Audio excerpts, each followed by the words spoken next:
Selamat siang ya, adik-adik semua. Pada hari ini kita akan melanjutkan perkuliahan yang ketiga ya, setelah 2 minggu yang lalu. Kalian sudah belajar melalui video online, harapannya masing-masing sudah menyimak apa yang sudah disampaikan, sehingga pada hari ini ada sedikit hal yang bisa dimengerti lebih lanjut ya. Oke, sebentar. Nah, pada mata kuliah ini mungkin kalian sudah membaca sendiri materinya atau apapun yang disampaikan, kemudian kalian sudah mencari sendiri seperti apa mata kuliah ini, dan saya hanya mau tahu terlebih dahulu ya, walaupun ini perkuliahan ketiga, itu apa alasan kalian untuk mengambil mata kuliah ini? Mungkin satu-satu dulu nih, ini ada berapa orang? Ada 5 ya? Siapa yang mau duluan? Terserah sesuai urutan nama kah, sesuai sukarelawan siapa. Jadi saya mau tahu nih alasan kalian untuk mengambil mata kuliah ini, sekalian kenalan namanya, semester berapa, pembimbingnya siapa, silahkan. Mungkin komtinya duluan nih. Baik Bu, terima kasih.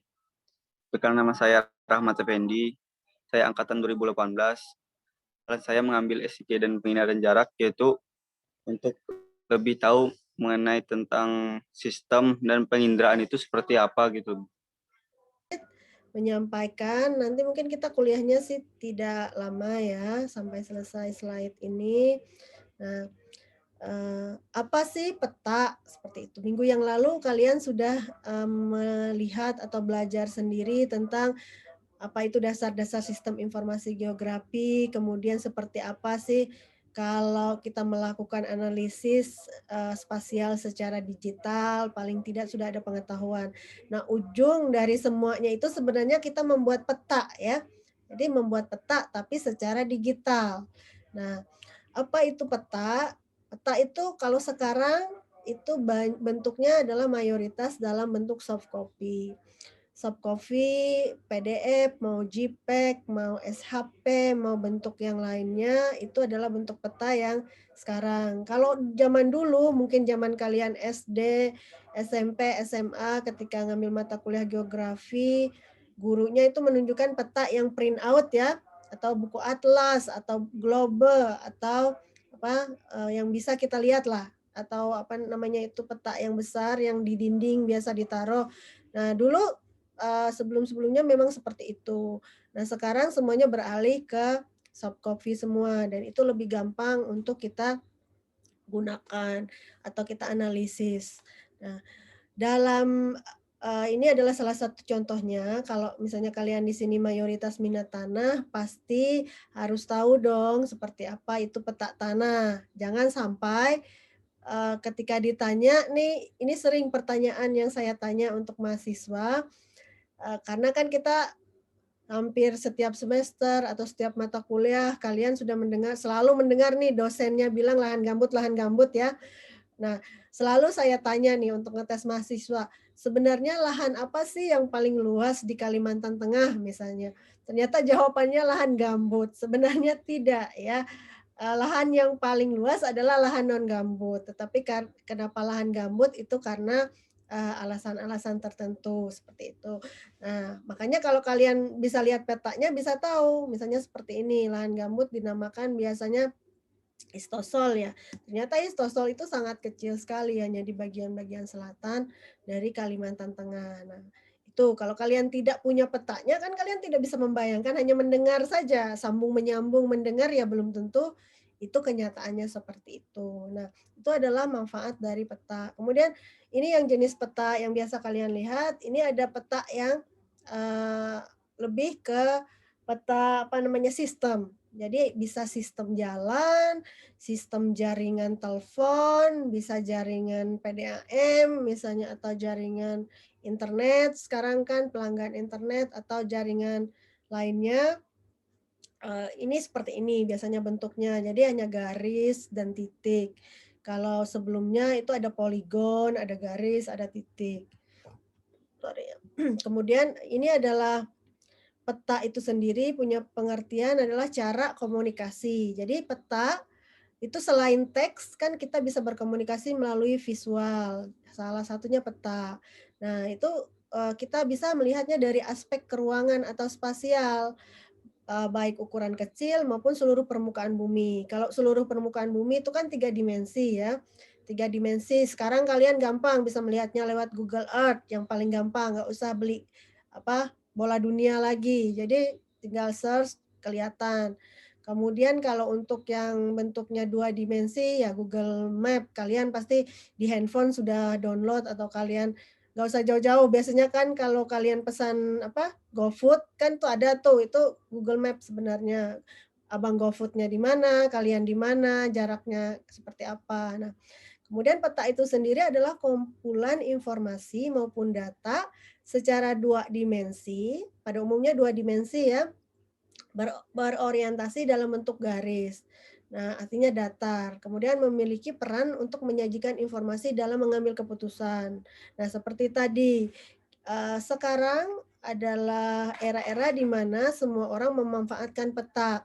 Kalau pada awalnya zaman dulu pemetaan, sistem informasi geografi, kemudian penginderaan jauh, itu digunakan awalnya hanya oleh para geografer, kemudian sama oleh tentara-tentara. Jadi, orang yang mau mengetahui rahasia sesuatu, seperti atau mau mengetahui kondisi wilayah tempat sesuatu. Nah, sekarang perkembangannya sangat menarik sekali, bahkan orang pertanian seperti kalian sangat wajib belajar, karena sekarang tidak zamannya lagi, misalnya kalian punya apa, kebun nanti kalau sudah lulus punya kebun, punya lahan, kalian kalau orang awam kan biasanya, "Oh kebun saya di sana, di dekat ini, di dekat situ," susah mengimajinasinya, eee, bisa nyasar ya kadang-kadang, walaupun ada jalannya. Nah makanya sekarang semuanya dipetakan, misalnya kalian cari, "Oh di Google Map ada nggak?" Atau, di titik GPS-nya ada tidak, seperti itu. Jadi pemetaan itu sangat penting sekali dalam mengambil keputusan. Jadi semua sekarang memanfaatkan peta. Ini hanya contoh saja. Kalau kalian misalnya pernah ke Jakarta atau mungkin nih orang dari Sumatera Utara, pasti kan punya nih sering lihat peta, apa namanya, kereta api ya, atau peta bus. Kalau di Palangkaraya saya rasa belum ada ya, karena belum ada kereta api, bus juga nggak ada petanya. Nah ini seperti ini tadi bagiannya, contohnya saja. Jadi hampir semua area publik, terutama bukan di Indonesia ya, mereka sangat bergantung pada peta. Jadi karena di negara-negara maju atau negara lainnya, itu untuk bertanya pada orang itu susah. Jadi kalau kalian sekarang di Palangkaraya nih, misalnya tidak ada di Google Map, rumah teman atau rumah dosen, misalnya katakanlah kalian mencari rumah dosen nih, nggak ada kan di Google Map, misalnya rumahnya nggak tahu, jauh lah di dalam sana. Nah, kalian pasti nanya orang kan biasanya, nanya orang, dan orang itu masih ya kalau orangnya tahu, kadang-kadang kan sekarang orangnya juga tidak tahu lokasinya di mana. Jadi kalian tidak tidak paham di mana lokasinya. Nah, itu kesulitannya. Kalau punya peta seperti ini, kita jadi lebih gampang, "Oh ini di sini, poinnya ke sini, arahnya ke sini, di dekat sini." Seperti itu ya. Nah, informasinya pasti valid karena sudah dibuat dalam bentuk peta. Nah, ini adalah, apa namanya, bentuk dari peta sendiri yang seperti saya sampaikan tadi, sebelumnya ketika kalian kecil, kalian lebih mayoritas melihat peta itu dalam bentuk cetak atau kertas yang permanen. Jadi, nggak bisa dirubah-rubah ya. Kalau kalian beli di Gramedia atau di pasar atau di mana toko buku, itu beli peta yang besar itu kalian nggak bisa rubah ya, gambarnya ya seperti itu ya.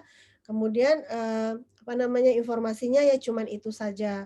Tetapi kalau kalian punya peta dalam bentuk cetak atau soft copy yang saya katakan tadi, baik PDF, JPEG, kemudian dalam bentuk apalagi dalam bentuk SHP, KML, dan lain-lainnya, bentuk raster dan bentuk vektor, itu penyajiannya, lebih mudah karena bisa melalui layar komputer masing-masing atau layar tablet atau layar handphone. Dan ini juga sebenarnya bisa dicetak juga, dicetak atau di-print out, dan ini juga bisa dipersiapkan sedemikian rupa sehingga bagus untuk dicetak. Nah, kemudian ada lagi yang bentuknya elektronik tadi dalam bentuk file yang bisa ditransfer dari satu komputer ke komputer lain dan juga bisa dianalisis. Nah, di pelajaran kita di Sistem Informasi Geografi dan penginderaan jauh, saya belum masuk ke penginderaan jauhnya ya, lebih ke sistem informasinya dulu.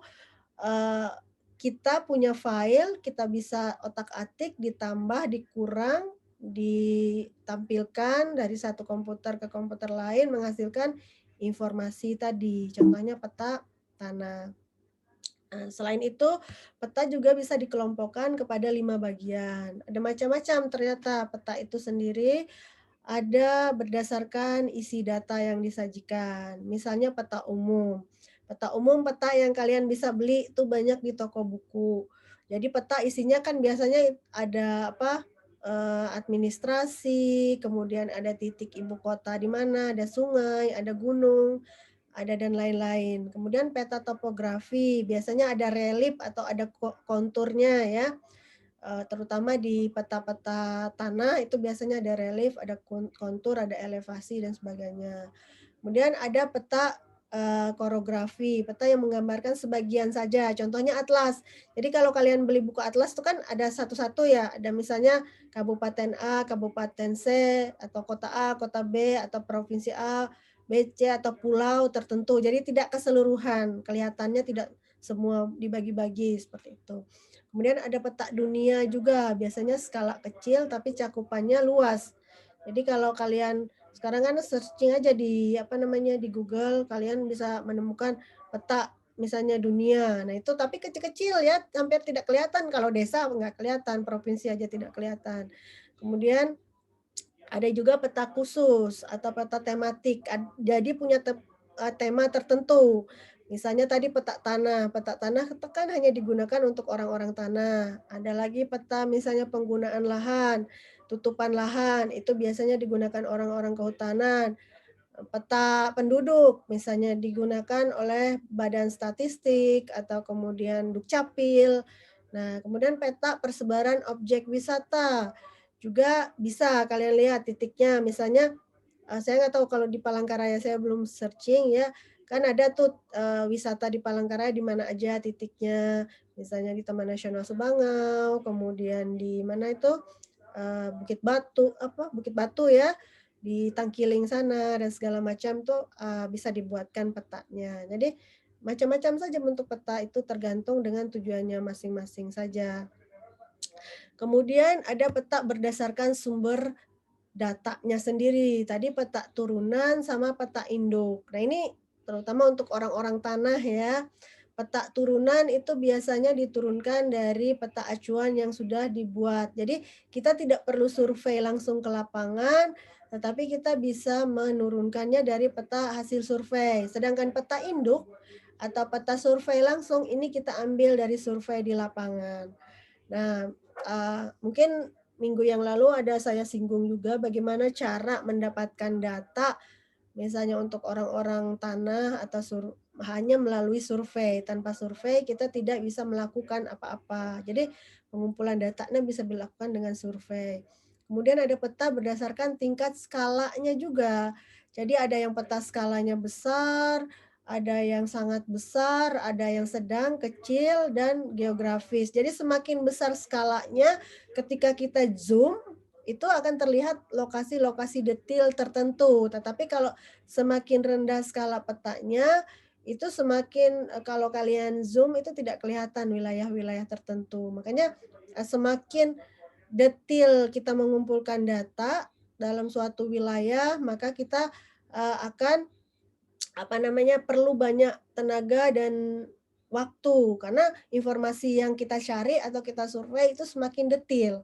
Kalau misalnya nih kita mau buat peta, nggak usah yang sangat sangat besar, tapi, 1, 5.000 itu, perlu detail sekali, ada tanahnya, ada tutupan lahannya, atau misalnya, berapa transeknya, berapa apa namanya, titik poin dari berapa ke berapa jaraknya, supaya menghasilkan peta yang benar-benar valid.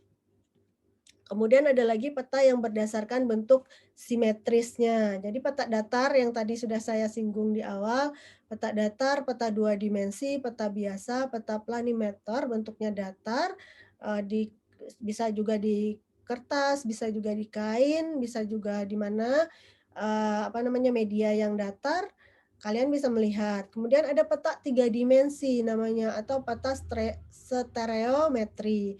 Jadi kita bisa melihat bentuk bumi itu dalam kondisi 3 dimensi. Jadi ada X, ada Y, ada panjang, ada lebar, ada tinggi. Jadi ada 3 dimensi. Nah, ini biasanya dalam sistem informasi geografis, dihasilkan atau dikumpulkan datanya melalui tools atau alat tertentu. Jadi kita tidak akan bisa membuat ini tanpa bantuan tertentu, karena kalau kita hanya GPS itu kan X dan Y ya, hanya X dan Y, jadi bentuknya 2 dimensi, tetapi kalau kita mau ambil 3 dimensi, kita harus perlu namanya LiDAR. Jadi suatu alat, yang bisa memotret suatu objek, kemudian mentransfernya atau eee, membuatnya bisa tampak dalam 3 dimensi. Sekarang sudah banyak, kalau kalian nih yang suka teknologi atau yang anak-anak muda yang suka, lihat di YouTube tentang perkembangan teknologi terutama, iPhone ya, di iPhone 12 Pro atau iPhone 12 Pro Max itu dia sudah punya kamera yang bisa menangkap gambar atau mentransfer gambar dalam bentuk 3 dimensi. Nah, itu. Cuman kita di sini kita belum punya alat tersebut, baik yang besarnya atau yang dalam bentuk tadi iPhone. Tapi, saya coba nanti mencarikan video-videonya di YouTube supaya kalian bisa belajar seperti apa. Nah, kemudian peta digital, tadi sudah saya jelaskan peta yang minggu yang lalu juga kalian sudah tahu peta digital itu biasanya ada citra satelit, ada foto udara.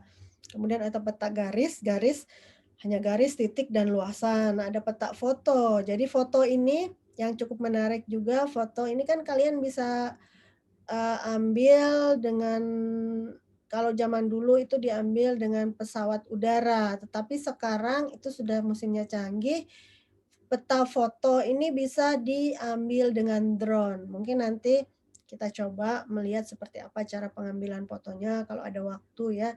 Ini salah satu cara mengumpulkan, data untuk, peta foto itu sendiri, yaitu drone atau pesawat tanpa awak. Itu lebih murah dibandingkan dengan pesawat udara atau helikopter dan segala macamnya.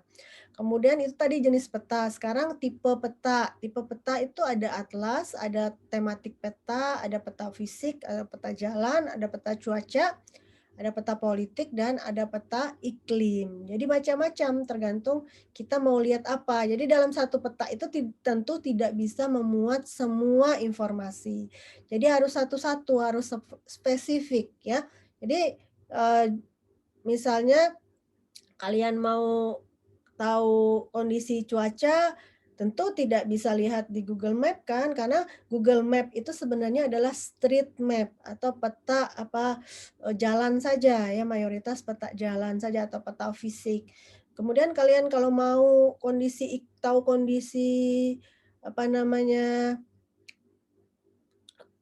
politik atau misalnya kalau lagi zaman pilkada tuh mau lihat, eee ini kubu mana sih yang paling mayoritas ini provinsi atau kabupaten ini kubu mana sih yang paling minoritas, itu perlu peta politik namanya. Sama sekarang lagi zaman-zaman COVID-19 ini kalian tentu mau tahu di mana sih sebenarnya peta pasien atau orang yang mengidap atau suspek daripada COVID-19.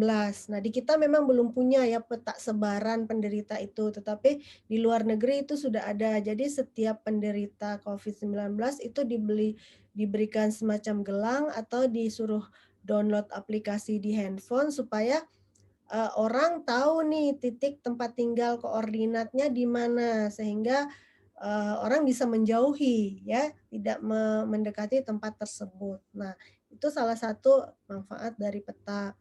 desain peta sendiri itu macam-macam, desainnya, fungsinya bervariasi dan sebenarnya itu sudah ada standarnya di masing-masing, terutama kalau di Indonesia di masing-masing kementerian.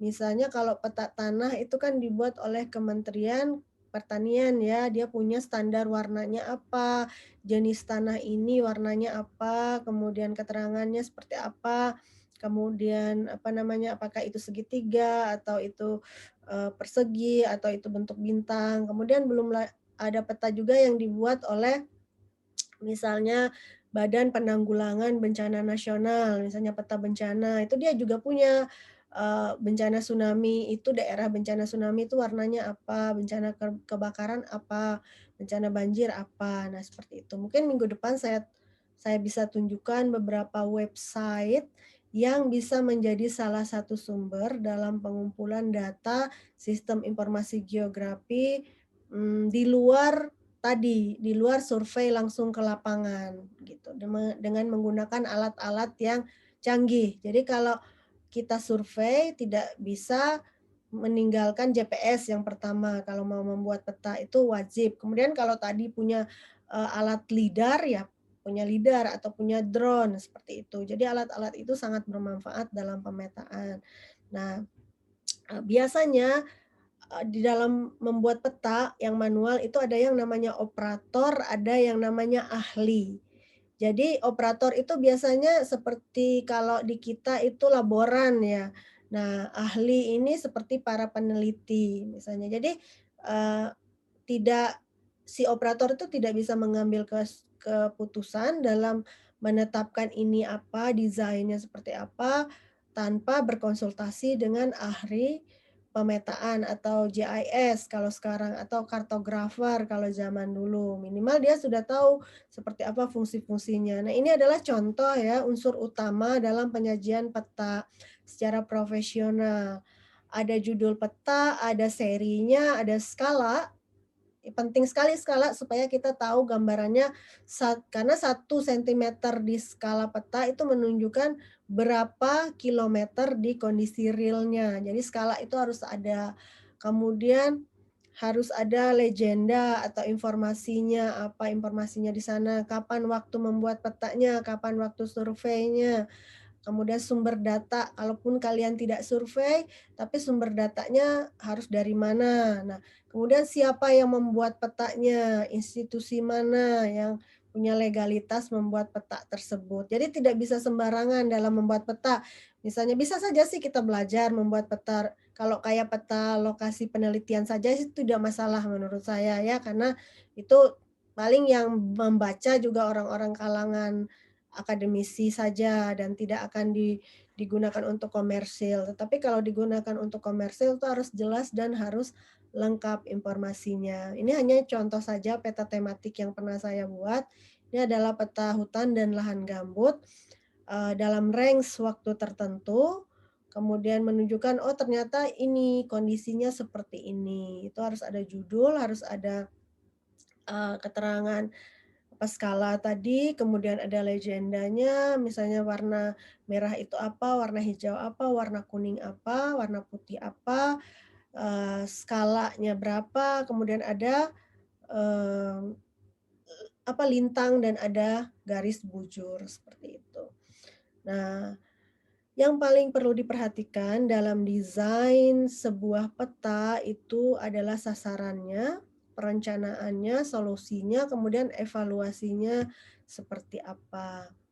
Nah, setelah tahu di atas kita bisa menentukan nih unit-unit desainnya. Misalnya kita udah tahu kita mau buat peta Kota Palangkaraya ya judulnya pasti, Kota Palangkaraya, tapi mau apa? Misalnya, daerah wisata Kota Palangkaraya. Nah, daerah wisata Kota Palangkaraya ditunjukkan dalam legenda, misalnya yang bintang itu daerah pariwisata budaya, kemudian yang kotak daerah pariwisata misalnya, apa namanya, alam, misalnya seperti itu atau dan lain-lainnya. Kemudian orientasi peta dan lain-lainnya, supaya lebih bagus kelihatan secara keseluruhan. Nah, ini adalah sasaran desain dari peta sendiri, itu harus jelas, terurut, atau berurutan, seimbang, itu kontras, jadi tidak boleh, mirip ya, harus kontras, misalnya ada warna merah, ada warna hijau, ada warna biru, kecuali kita mau buat peta gradasi atau misalnya mau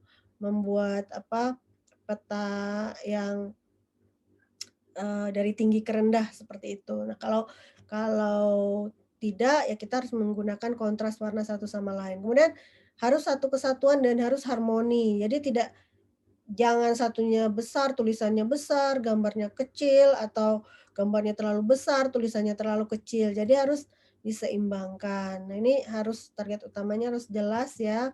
Kemudian ini maksudnya berurut itu adalah peta itu sesuai dengan kita mengarah mata, biasanya orang Indonesia dari atas ke bawah atau dari kiri ke kanan, seperti itu. Kemudian seimbang, itu tadi yang saya katakan, di mana objeknya jelas, terlihat, terbaca, warnanya juga jelas. Nah, ini contoh A adalah peta dengan keseimbangan buruk, yang B petanya terlalu kecil, legendanya terlalu besar, seperti itu ya. Jadi ini masing-masing. Nah, yang baik itu seperti ini. Jadi seimbang, ada terlihat judulnya, ada legendanya, ada apa gambar petanya sendiri, ada informasi dalam petanya, ada skala dan ada orientasi. Kemudian tadi kontras ya, mengacu ke warna yang kontras atau apa namanya, kita mau menggunakan yang berwarna atau hitam putih silakan saja. Kemudian ini simbol-simbol, tadi kesatuan. Simbolnya tidak boleh sesuka-suka kita. Misalnya, "Ah, saya suka nih simbol warna apa, simbol, kartun," saya taruh aja di peta, tidak bisa ya, dia punya simbol tertentu. Nanti mungkin kita pelajari lebih lanjut, simbol bintang apa, simbol bulat apa, simbol segi empat apa, dan segala macamnya, dan harus harmoni. Jadi tidak susah orang membaca petanya. Nah, atribut peta sendiri ada tujuan peta, ada pemakai peta, ada topik peta, ada format dan skala, dan seperti apa peta itu diperbanyak, seperti itu. Oke, sebentar ya.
Bentar ya adik-adik, masih ada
Jadi kita teruskan ya.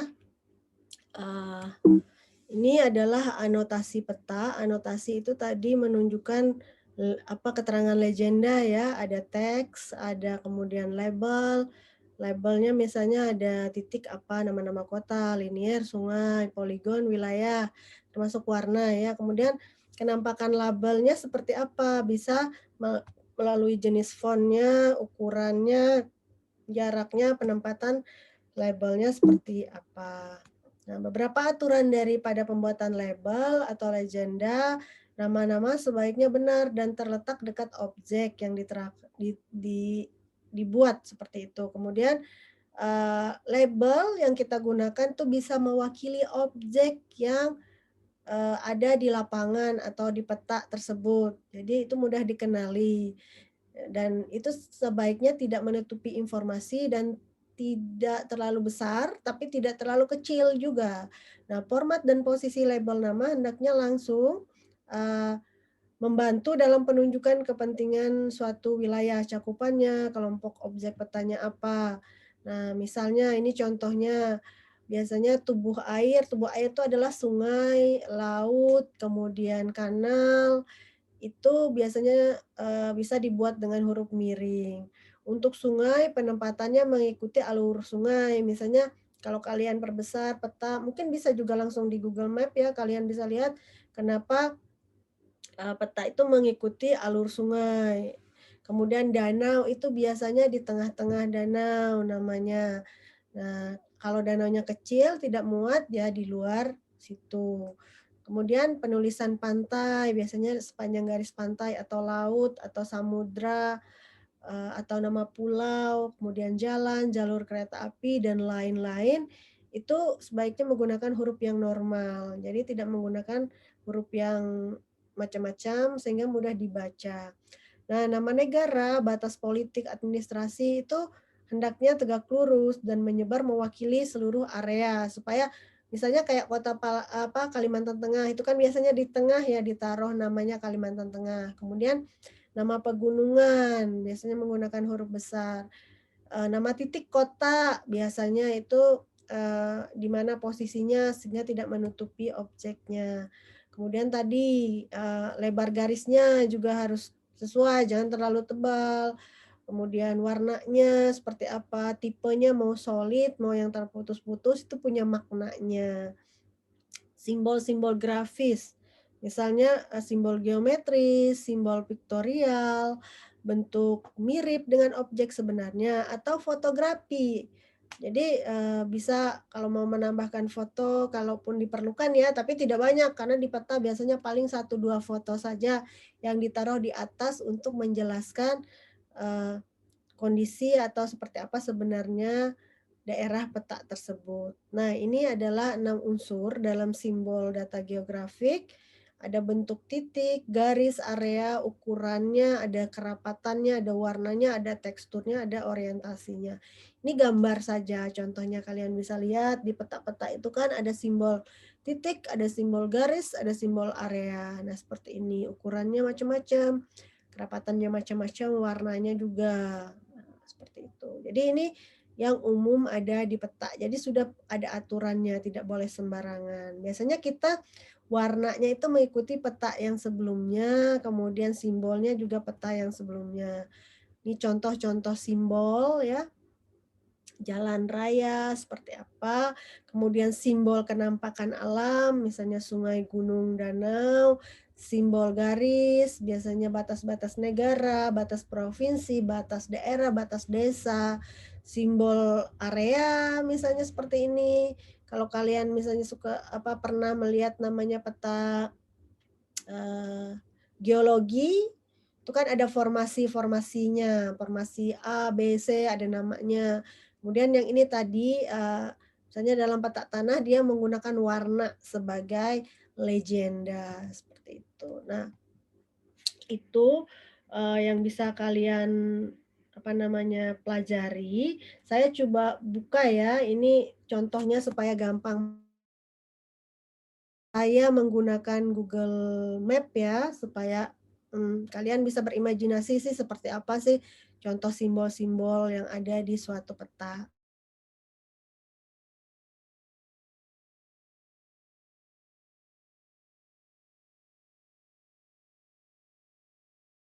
Saya cari dulu ya Google Map-nya. Google Map.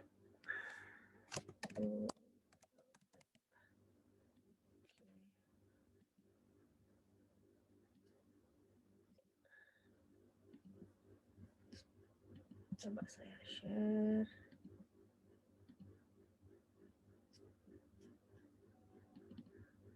Nih ya, kelihatan ya, mudah-mudahan kelihatan. Misalnya nih kita cari Palangkaraya. Palangkaraya. Oke. Nah, ini kan yang dibilang simbol-simbol tadi.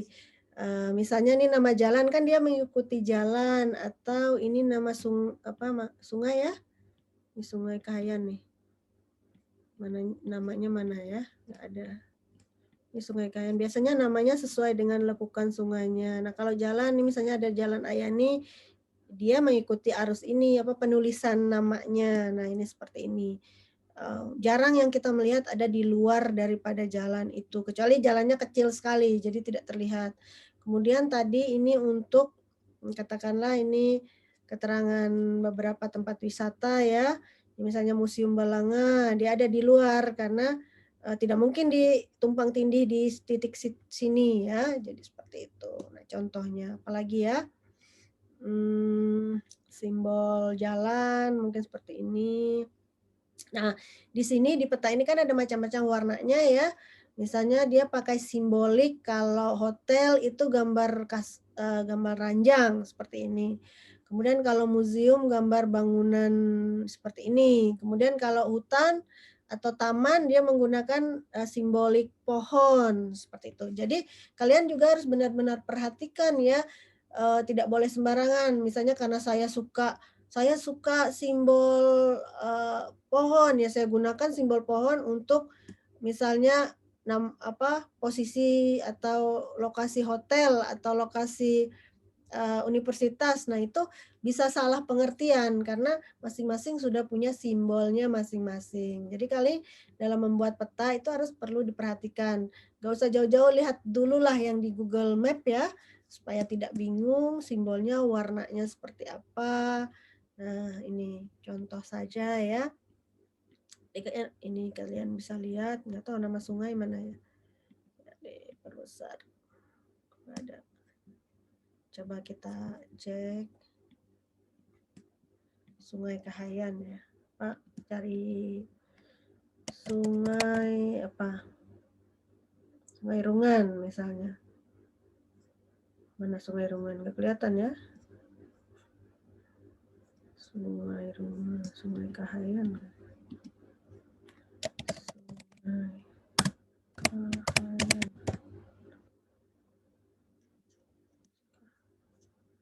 Nah, ini ya. Oh, ini yang Sungai Rungan yang kecil tadi.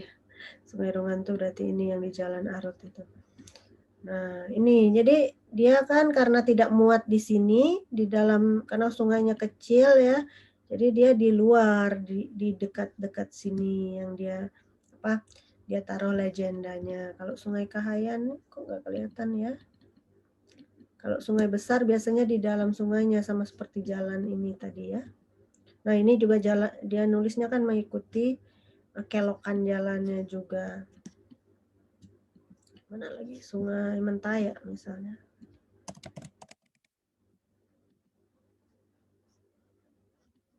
Nggak ada ya. Sungai Barito.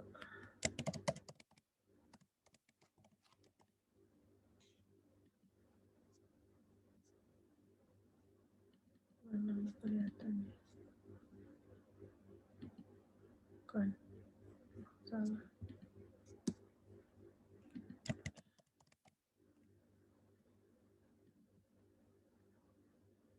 Mana? Udah susah ya. Nah, ini misalnya ini nih. Sungai Barito. Saya perbesar ya. Nah, cara penulisannya, yang mau saya tunjukkan cara penulisannya. Jadi dia mengikuti ini alur-alur sungai ini. Nah, nanti kalau kalian buat peta juga seperti itu. Kalau kalian menulis, ya mengikuti alur-alur ini. Dia mau kemana? Nah, ini ada di belokan-belokan sini juga ada. Nah, seperti itu ya simbol-simbol dalam membuat sebuah peta. Jadi harus perlu diperhatikan, tidak hanya kalian sesuka-suka kalian, tetapi harus ada aturannya, pembuatan simbol-simbolnya. Makanya harapan saya, ini nanti juga saya akan share videonya, ini saya rekam, kalian bisa belajar sendiri lagi, baca sendiri lagi, seperti apa mulai dari minggu yang lalu, karena nanti minggu depan, eee kita akan melakukan kuesioner supaya saya lihat nih, perkembangan kemampuan kalian sampai mana, terutama terkait teori sebelum kita masuk pada praktek. Karena prakteknya memerlukan skill tersendiri ya, dan biasanya dalam JIS atau dalam sistem informasi geografi atau mata kuliah sistem informasi sumber daya lahan, itu yang paling susah buat mahasiswa untuk diikuti adalah praktikumnya. Karena mulai dari masalah laptopnya, sampai pada masalah software-nya, sampai pada skill-nya karena belum pernah atau, tidak suka. Tapi kalau kalian yang suka menggambar, suka menggunakan misalnya AutoCAD atau Adobe Photoshop, itu hampir mirip-mirip, nggak jauh berbeda sih. Ada kemiripan lah, walaupun, tujuannya berbeda. Kalau itu untuk foto, kalau ini kan untuk peta. Nah, itu lebih cepat mungkin mempelajarinya. Tapi buat orang-orang yang sama sekali dari nol, yang pertama misalnya orang yang tidak suka ngutak-ngatik komputer atau bahkan yang nggak pernah install software, itu sering pengalaman saya terutama yang perempuan ya, "Aduh Bu, gimana cara install-nya? Aduh gimana cara, hapusnya?" Nah, ini jadi masalah juga. Jadi kalian harus belajar juga karena untuk mata kuliah ini yang diperlukan adalah keahlian atau skill ya. Kalau teori itu sebagai tambahan saja untuk kalian belajar supaya tahu dasar-dasarnya sebelum kita praktek, tapi yang paling utama adalah hasilnya atau output-nya atau skill-nya yang kita lihat. Kalaupun lulus misalnya ini dapat A, tapi tidak bisa membuat peta juga percuma juga ya. Jadi nah itu yang saya ekspektasi minimal kalian bisa membuat peta dengan software atau aplikasi yang sederhana. Itu saja yang saya ekspektasi, tidak tinggi-tinggi. Belum lagi kita masuk penginderaan jauh, itu lebih berbeda lagi ya. Nah, sekarang kita coba dulu menggali yang sistem informasi geografi. Nah, minggu depan kita akan buat kuesioner untuk melihat sebelum masuk 3 minggu yang pertama teori, 3 minggu selanjutnya saya akan tunjukkan langsung, prakteknya ya. 3 minggu selanjutnya sampai pada, UTS. Jadi, UTS-nya nanti gabungan antara praktek dan teori. Nah, seperti itu. Harapannya minggu depan minggu ini kalian belajar ya 3 teori yang sudah saya sampaikan ini, kemudian nanti ikut minggu depan kuesioner, persiapkan setelah kuesioner, itu yang paling utama dipersiapkan adalah komputernya. Harapannya masing-masing punya laptop sendiri-sendiri, tidak bisa analisis sistem informasi pakai smartphone atau tablet ya, karena di sini kita fokusnya dengan laptop. Nah, laptop adalah laptop yang, cukup bagus. Seperti minggu lalu mungkin saya sudah sampaikan dalam videonya, kalau bisa, laptopnya iCore 5, iCore 7 syukur-syukur, tapi jangan ya Intel Atom yang cuman Intel Celeron, biasanya bisa tapi lambat running-nya. Kemudian, apa namanya, kita harus nunggu lama karena semakin semakin lelet otaknya komputer tuh semakin lambat kita akan melakukan analisis sistem informasi. Bahkan kalau dengan data yang sangat kompleks itu bisa sampai 1 hari seperti itu ya kalau komputernya nggak jebol karena panas ya. Kalau jebol ya seperti itu. Karena dalam, saya melakukan riset sistem informasi geografi, itu yang namanya jebol komputer tuh udah berkali-kali. Jadi untuk komputer rusak karena setelah analisis atau meledak tuh bukan hal yang aneh lagi. Jadi, kalau kalian misalnya, "Aduh komputer saya, ini atau itu," karena, menggunakan software GIS itu biasa sebenarnya, makanya komputernya itu harus bagus. Semakin bagus komputernya semakin awet biasanya. Nah, saya tidak memaksa seperti saya bilang minggu yang lalu, nggak memaksa terus kalian minta sama orang tua, "Saya mau komputer yang bagus," tapi harapannya seperti itu. Kalau pinjam punya teman, kalau mau dipinjamin juga boleh. Jadi masing-masing harus punya laptop sendiri-sendiri. Kemudian kalau bisa laptopnya itu menggunakan software yang, apa namanya, official atau bukan yang palsu ya. Karena biasanya nanti kita akan menggunakan software yang original dari QGIS, itu biasanya kalau kita menggunakan base atau Windows-nya menggunakan yang palsu atau crack-crack-an nih di Indonesia sering sekali. Kita beli komputer murah tapi tadi, Windows-nya palsu. Terus bisa jadi bermasalah atau harus diinstal ulang. Pengalaman mahasiswa beberapa periode itu biasanya mereka harus install ulang lagi. Nah, terus terang saya tidak bisa membantu kalian install ulang ya. Jadi yang saya tahu hanya kalian punya komputer yang sudah beres, seperti itu. Saya hanya tinggal mengajarkan cara bagaimana untuk menganalisis menggunakan software. Jadi, jangan tanya saya, "Gimana Bu kalau software Windows-nya begini?" Atau, "Gimana Bu kalau misalnya, laptop saya hang?" Seperti itu ya. Itu bukan hal yang harus saya jawab. Ya banyak tahun-tahun yang lalu bertanya seperti itu. Nah, itu bisa tanyakan saja langsung ke operator komputer atau ke toko komputer, kenapa, laptop kalian seperti itu dan seperti ini. Ya, seperti itu ya. Jadi harus disiapkan laptop yang prima. Kemudian karena kita menggunakan online, praktikumnya tentu internetnya harus bagus. Sebenarnya saya tidak menyarankan kalian menggunakan paket data. Nah, makanya saya kalau kuliah atau nanti praktikum mungkin paling banyak 1 jam ya, karena, akan makan banyak kuota. Kalau bisa ada WiFi itu lebih bagus menggunakan WiFi. Tapi ya itu tergantung kondisi kalian. Nah eee itu saja sih, sama kalian menyukai, komputer ya, utamanya menyukai komputer, menyukai otak-atik komputer, menyukai gambar menggambar, seperti itu. Karena ujung-ujungnya nanti peta itu kan ada gambar menggambarnya ya, atau editing dan segala macam. Nah, kalau kalian sudah punya senang atau suka, kalian akan lebih cepat dalam mempelajarinya, itu yang dari saya. Nah, itu untuk perkuliahan hari ini ya. Mudah-mudahan nanti kalian bisa mempelajari lagi lebih lanjut, diulang lagi lewat video nanti mungkin sore atau besok saya kirim linknya beserta link kuesionernya. Jadi link kuesioner kuis kuis bukan kuesioner ya, link kuisnya kalian bisa isi, sampai dalam 1 minggu ini terserah kalian ya. Saya tidak hanya harus hari ini selesai, tapi sampai minggu depan. Nah, minggu depan kita cek hasilnya seperti apa, kemudian kita rencanakan praktikumnya seperti apa minggu depan lagi ya. Nah itu, jadi, seperti itu mungkin untuk hari ini ya adik-adik semua. Nanti bisa saya kirimkan link, absennya juga, link kuisnya, sama link video ini, selanjutnya mungkin hari ini atau besok ya.